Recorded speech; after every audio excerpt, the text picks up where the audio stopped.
Bonjour et bienvenue dans le Fil d'actu, l'émission qui donne du sens à l'information.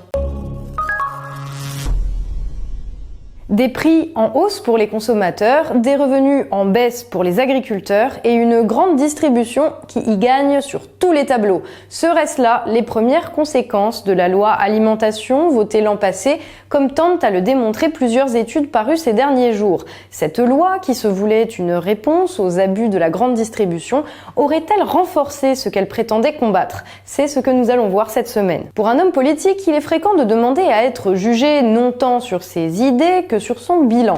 Mais dans le cas de la loi alimentation, l'exercice pourrait ne pas être à l'avantage d'Emmanuel Macron. Vendredi 11 octobre, une étude de l'association UFC Que Choisir dressait un premier bilan de cette loi, calamiteux tant pour les consommateurs que pour les agriculteurs. Des conclusions dans la droite ligne d'un rapport parlementaire présenté le 26 septembre dernier par un député pourtant affilié à la majorité présidentielle. Tout le monde a été d'accord pour partir dans cette direction. Moi, j'affirme ce matin que ça va être mis en place et que si tout le monde joue le jeu, il n'y aura pas d'augmentation de prix dans les grandes surfaces. Il ne faut pas prendre les consommateurs en otage au détriment des agriculteurs. Avec ce matin, Nicolas Dose, un constat d'échec. La commission d'enquête de l'Assemblée nationale, qui est chargée d'ausculter en ce moment la grande distribution, constate que la guerre des prix continue. La guerre des prix entre les grands distributeurs continue et la victime collatérale, elle est en amont, c'est le producteur et principalement l'agriculteur. Elle avait de l'espoir, celui de voir son travail mieux rémunéré grâce à la loi alimentation. Mais cette éleveuse de bovins de l'Oise est déçue, aucune amélioration selon elle. Aujourd'hui, la loi alimentation n'a absolument rien changé pour moi. J'ai encore vendu des vaches la semaine dernière au même prix qu'avant la loi alimentation. On ne gagne pas d'argent. Et tout travail mérite salaire et aujourd'hui je travaille sans être payé. Mais avant d'entrer dans les détails, souvenons-nous, en octobre 2017, Emmanuel Macron, fraîchement élu président de la République, appelait à la tenue d'états généraux de l'alimentation. L'objectif, faciliter l'accès à une alimentation saine, mais surtout, dans un contexte de crise agricole, permettre aux agriculteurs de vivre de leur production. En faisant en sorte notamment que la grande distribution cesse de leur acheter leurs produits en dessous du coût de revient. Il n'est plus possible aujourd'hui qu'en France, un tiers des agriculteurs gagnent moins de 350 € par an. Et je le redis très clairement, nous devons permettre aux agriculteurs de ne plus dépendre des aides et pour cela nous assurer qu'ils soient rémunérés au juste prix de leur travail. Jusqu'en 2030, je vais travailler pour juste payer des dettes. Pas pour de revenus, pas pour rien du tout. Aujourd'hui, c'est ma femme qui me loge, qui m'habille, qui me nourrit, qui fait face à tous les besoins du foyer. Moi, je ne fais que de payer des dettes. Je suis un esclave moderne du système, ni plus ni moins. Un an après, la loi alimentation était votée au Parlement. Cette loi pouvait laisser sceptique. Elle n'interdisait pas la pratique qu'elle prétendait combattre, se contentant d'insister sur la nécessaire bonne volonté de chacun. En revanche, elle interdisait aux grandes surfaces les marges restreintes et les promotions commerciales trop agressives sur leur vente de produits alimentaires. L'idée était que si la grande distribution vendait ses produits plus chers, elle réaliserait des bénéfices plus importants. Elle pourrait donc spontanément faire profiter de ses gains à ses fournisseurs en leur achetant leurs produits plus chers. À partir du 1er février, les prix de vos produits préférés vont augmenter au supermarché. Yaourts, biscuits, pâtes à tartiner ou encore conserves. Des centaines d'articles sont concernés, des hausses jusqu'à 10%. C'est le résultat de la loi alimentation votée en octobre dernier. Eh bien cette loi, vous vous en souvenez, elle va protéger les agriculteurs. Et donc, qui dit protéger les agriculteurs, dit protéger leurs revenus. Et donc, cela aura un impact sur les prix de vente de la grande distribution, hypermarché, supermarché. Sauf que, aux surprises, les choses ne se sont pas passées comme cela. Certes, les grandes surfaces ont bien augmenté leurs prix. En revanche, aucun rééquilibrage de leur prix d'achat en faveur des fournisseurs n'a eu lieu. Au contraire, en 2019, les tarifs imposés se sont encore dégradés de 0,4% en moyenne. Près de 6 accords sur 10 entre distributeurs et producteurs se sont soldés par une nouvelle baisse des prix d'achat. Et nombre de producteurs font état de menaces, d'insultes, voire de déréférencement sauvage de leurs produits par les distributeurs pour peser dans la négociation. Ce qui est grave dans cette affaire, je veux dire depuis le temps que nous auditionnons, ce qui est grave, c'est que les enseignes de la distribution, par délégation, confient à d'autres un certain stade de discussion et de négociation. Et ces discussions et ces négociations sont très dures, très âpres.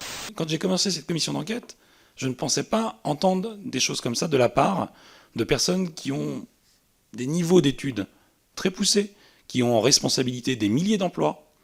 On a vu des gens les larmes aux yeux. J'ai vu des patrons d'entreprises tremblants.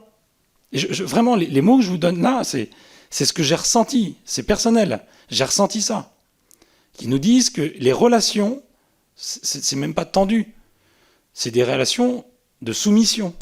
Et ce qui est encore plus grave, c'est que comme il y a peu de choses qui sont écrites, un certain nombre de choses qui se disent, mais d'autres qui se pratiquent, tout ça échappe à l'autorité de la concurrence, à la DGCCRF, mais si, parce que les pratiques abusives, les intimidations, les menaces de déréférencement, les discussions pour demande de paiement, pour perte de marge, les pénalités logistiques, tout ça a quand même été évoqué, mais lorsqu'on se parle... Monsieur le Président, Monsieur le rapporteur, est-ce qu'on peut répondre parce que mais attendez, je termine. Depuis un petit moment que c'est pas un procès à charge, mais ça fait 25 minutes. Mais c'est pas grave. Non, mais ça fait 25 minutes. Non, mais chacun de nous... Non, Monsieur le Président, chacun de nous...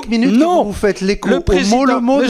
À l'heure actuelle, le bilan est donc sans appel. Les gens qui font leurs courses payent leurs produits alimentaires plus cher qu'il y a un an, alors que les agriculteurs vendent leur production moins cher qu'il y a un an, souvent à perte. Bien sûr, au-delà des conséquences évidentes pour chacun, ce constat d'échec pose des questions, et notamment celle de l'utilité des lois basées sur la pure incitation, là où d'importants rapports de force économiques sont en jeu. À partir du moment où il n'y a ni règles ni sanctions, et seulement des chartes de bonne conduite que l'on est libre d'appliquer ou pas, le fait que certains acteurs décident de jouer perso devient très prévisible.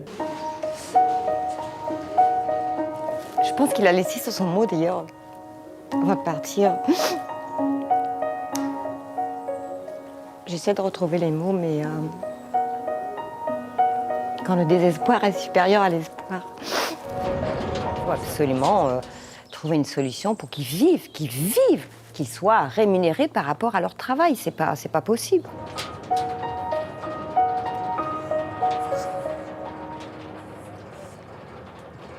Faut pas nous laisser tomber.